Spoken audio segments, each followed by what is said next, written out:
Okay guys, when we ran this one, we in the previous part of this video tutorial, we got the exception right here because we used the DDL state, but inside this function it has no idea what that one is, so that's why it was throwing exception. So let's go ahead and have a reference to that, our DDL use state. Let's have a reference because we need to pass the both state name and then also the county name to get the feature from the county. Okay, so for the given DDL state, okay, now it should work.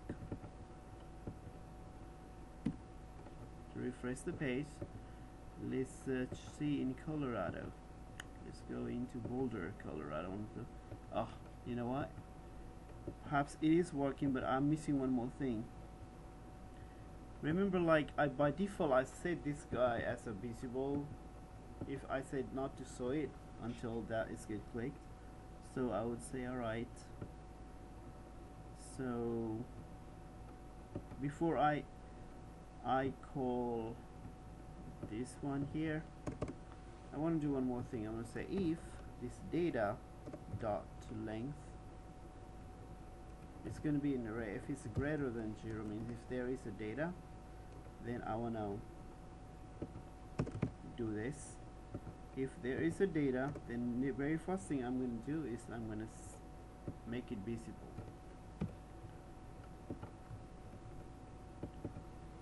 The show method here. Okay, this should work. Okay, let's go into Colorado again. Let's go into Boulder, Colorado. And here is the feature of all the different features of the Boulder, like airport, like canal, cemetery, whatever. Let's go into a different state. Let's go to California, and all the different county of California, order by, you know, order in sorted by an alphabetical order. Let's go to El Dorado County, and let's okay, it's a hospital, whatever. Okay. So far so good, right? The next thing we would like to do is basically we want to have a button here. This basically whenever a button gets clicked, we'll grab all the pertinent information from our table based on these three pieces of information, and then I populate our grid somewhere down here. Of course, I haven't worked on any CSS. I would like to use a bootstrap later, but that's going to be our next goal. So we need to write a method. So how to well, I might not be able to do this video today, but I definitely would like to do that one later by either using knockout.js or I would definitely use knockout.js to populate those data in the grid.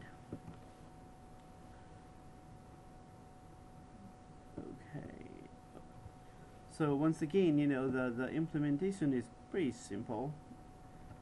Basically, you know, it started with having a drop down. It started with having a drop down list for the state, and whenever you select something from the drop down list, an AJAX call is made to the server, and we grab the data from the server as a JSON data using ASP.NET MVC. And then we populate the counties, right, like here.